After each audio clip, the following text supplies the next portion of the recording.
Estão prontos para a lenda?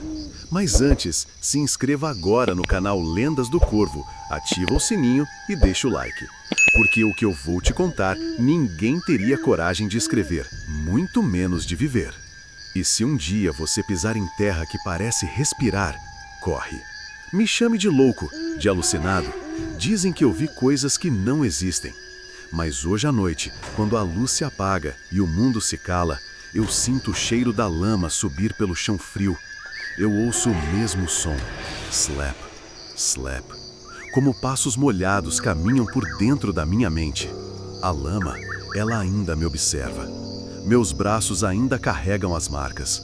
E às vezes, quando o olho no espelho, parece que os meus próprios olhos não são mais meus.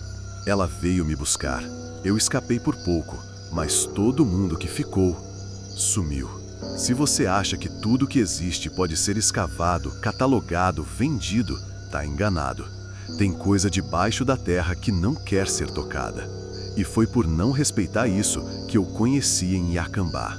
Essa história não começa com gritos nem trovões.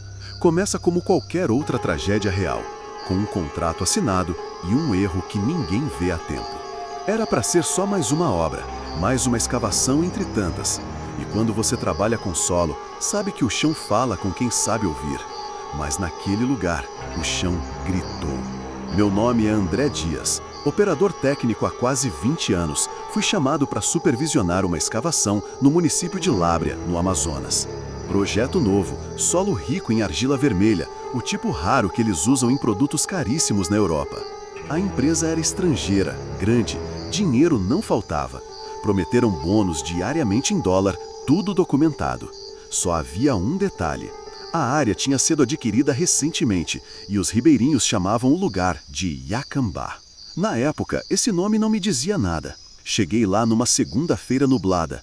A base era improvisada, no meio de uma clareira silenciosa demais para o gosto do mato. Tinha escavadeira, containers, maquinário de ponta e uma equipe com quase 20 homens, metade de Manaus, metade trazida de fora. Logo no primeiro dia, notei uma coisa estranha. Os moradores da comunidade próxima não olharam nos nossos olhos. Quando passávamos de barco, se viravam de costas. Um menino sussurrou para outro: "Eles vão cavar a boca dela." Na hora, achei que era brincadeira de criança, mas tinha algo no tom da voz dele. Um medo antigo, como se ele tivesse visto aquilo acontecer antes. A escavação começou no dia seguinte. Eu cuidei da marcação, orientei os primeiros testes de solo. O clima era úmido, mas nada fora do normal. Pelo menos, por enquanto. Foi só no terceiro dia, quando a retroescavadeira fundou de um jeito que nem a física explica, que eu comecei a entender. A gente não estava cavando barro. A gente estava despertando alguma coisa. Na terceira manhã, a máquina mais nova afundou no barro como se tivesse sido sugada. Não teve chuva, não teve penetração. O solo simplesmente cedeu, como se tivesse engolido ela por vontade própria.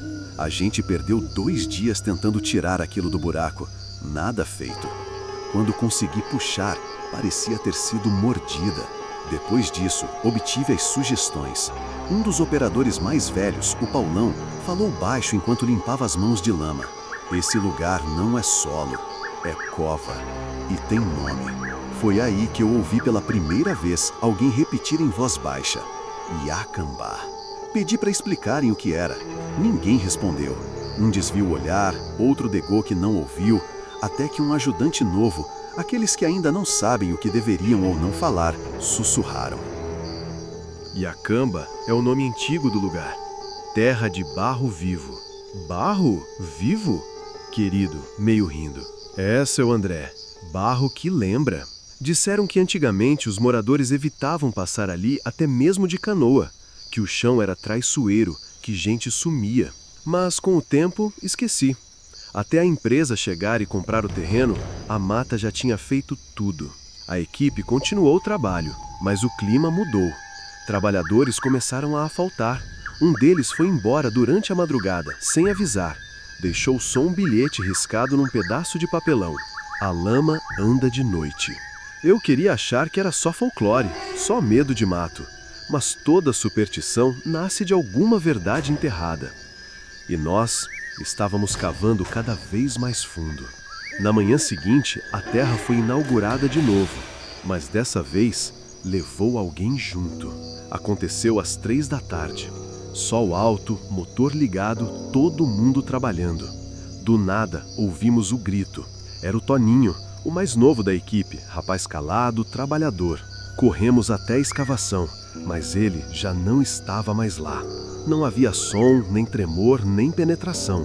A terra só cedeu, como uma boca que se abre devagar.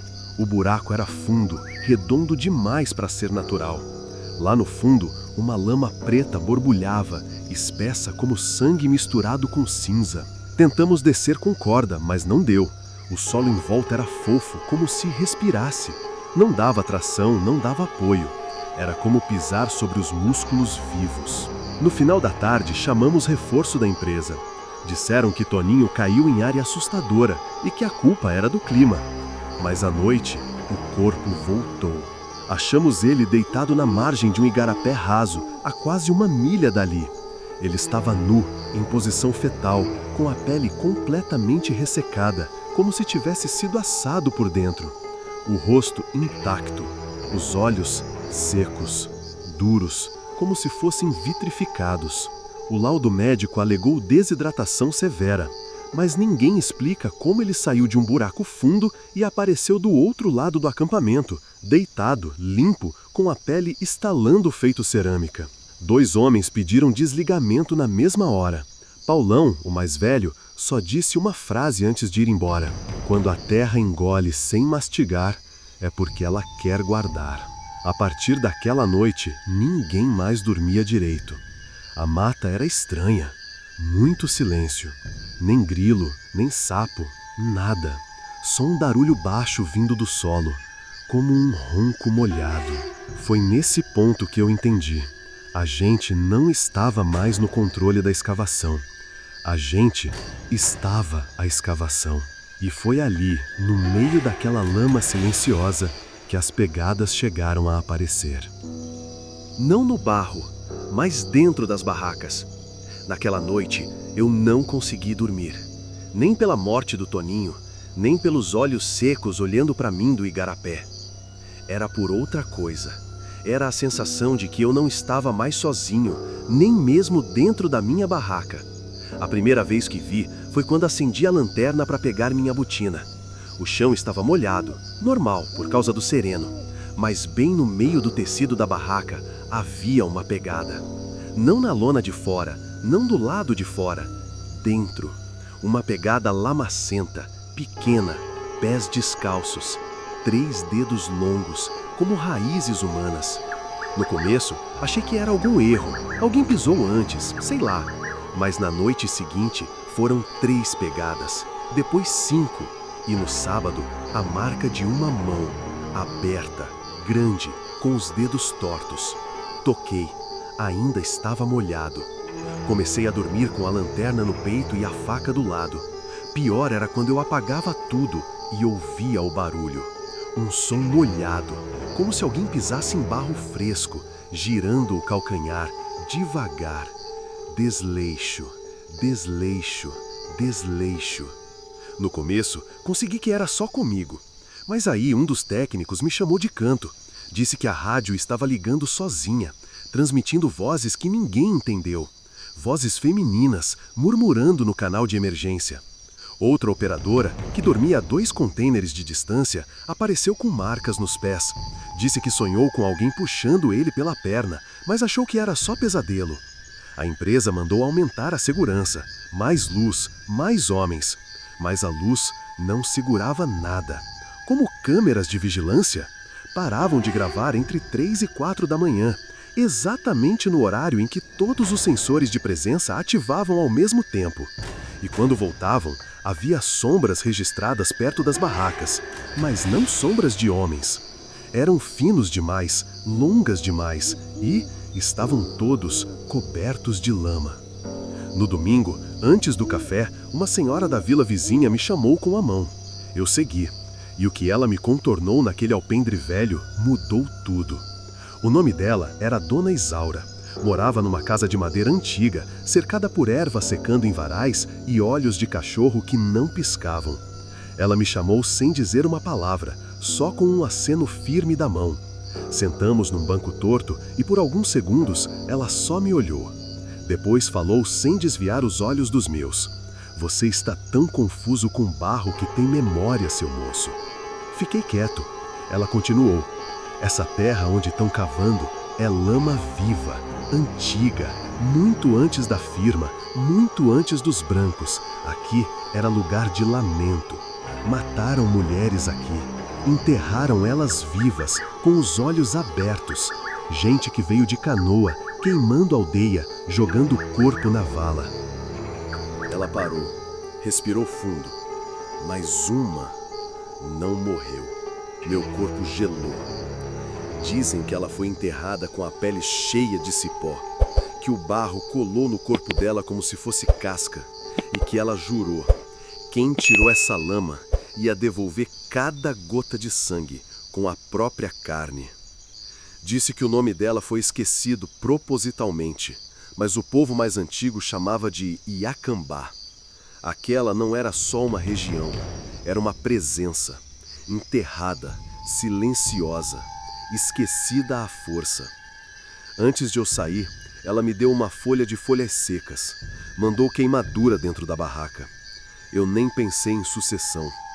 Voltei para o acampamento com a cabeça latejando, porque até então, tudo o que tinha acontecido parecia um acidente.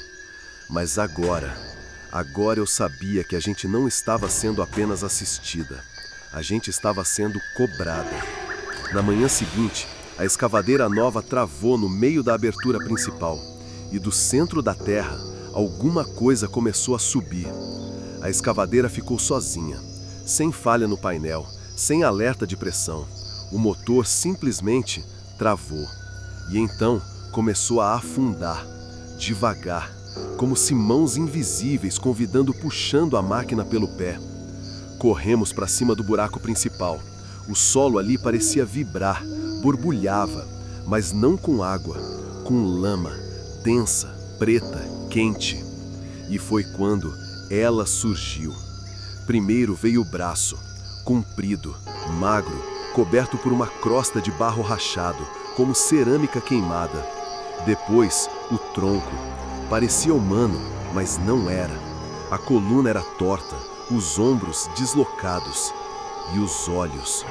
Os olhos eram 2 buracos ocos. São fundos que merecem levar para outro lugar. Ela não gritou, não corra. Ela apenas se levantou. O chão ficou pesado. Um cheiro de terra molhada e sangue antigo tomou tudo. Um dos rapazes tentou correr. Ela agarrou o braço, só isso.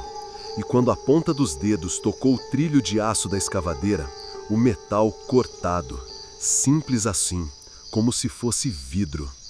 Outro técnico, desesperado, removeu 1/3 do pescoço e começou a rezar. Ela virou o rosto em direção a ele. Só com o olhar, ele caiu de joelhos, e uma pasta grossa de lama saiu da boca dele. Ninguém se mexe. Eu só pensei numa coisa. A gente desenterrou algo que não queria mais ver a luz. Iacambá não era uma lenda. Ela era real. E agora estava de pé. As luzes dos refletores apareceram a piscar. A rádio chiou sozinha. A lama se espalhava pelo chão como se respirasse. Cada passo dela deixava rachaduras que corriam pelo terreno como raízes se espalhando. Ela não falou, mas eu juro por tudo que ouvi a voz dentro da minha cabeça. Eu devolvi ao mundo. Agora eu cobro.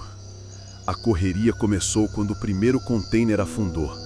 Não foi rápido, foi lento, assistente, como se o chão estivesse sugando tudo com gosto. Um lama cobriu os pés em segundos, depois dos joelhos, depois o som dos gritos foi abafado.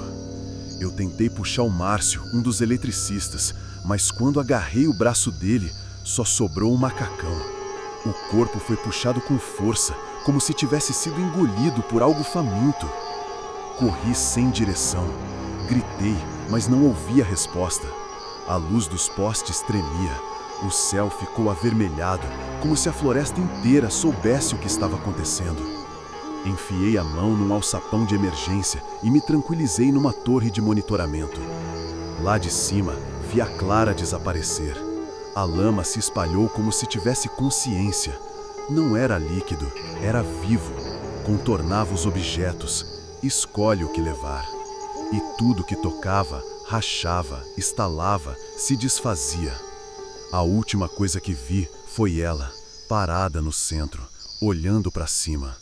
Não com os olhos, com o corpo. Como se me dissesse: hoje não, mas um dia você também. Depois disso, tudo ficou escuro. Desmaiei ali mesmo, deitado no canto, com barro até os pulmões. Quando acordei, não havia mais ninguém, nem lama, nem corpos, só floresta e silêncio. Acordei deitado num barranco, com o corpo coberto por uma crosta seca. Um lama tinha resistido na minha pele como uma armadura rachada. Minha boca estava cheia de barro seco. Minhas mãos tremiam. Demorei horas até conseguir andar, cambaleando. Segui pela mata até encontrar uma estrada de terra batida. Um grupo de ribeirinhos me levou até um posto de saúde. Eu tentei explicar. Ninguém acreditava. Disseram que a empresa tinha abandonado o projeto de instabilidade do solo. Que a área havia sido reflorestada naturalmente. Mas quando vi as fotos de satélite, entendi. Onde antes havia acampamento, escavadeiras, gente trabalhando, agora havia floresta. Árvores perfeitamente homologadas. E onde cada corpo isolado nasceu uma árvore nova. A lama não deixou vestígios. Ela não cobriu. Ela substituiu. Fui relatado com colapso mental, desidratação grave, delírio. Me internaram. Mas o que eu vi, o que eu ouvi, segue aqui, latejando, debaixo da pele. E às vezes, quando tudo silenciado à noite, eu ainda escuto. O som úmido dos passos, a voz sussurrando no escuro. Você me desenterrou. Agora eu lembro de você. Desde aquele dia, eu não sou mais o mesmo. Eu ainda sonho com ela. Ainda sinto o cheiro do barro, o som da terra estalando. E às vezes, acordo com as marcas no chão do quarto, como pegadas molhadas. Dizem que o corpo se cura, mas tem marcas que não são da pele. A Iacambá não queria ser achada. A gente cavou onde não se desvia. E agora, ela lembra. Ela escolhe. Ela espera. Se um dia você pisar em terra que parece úmido demais, viva demais, pare, não toque, não cave, porque nem tudo que está enterrado está morto. Se essa história te arrepiou, se inscreve agora no canal Lendas do Corvo, ativa o sininho e deixa o like, porque ainda tem muita coisa enterrada por aí, e algumas querem ser lembradas.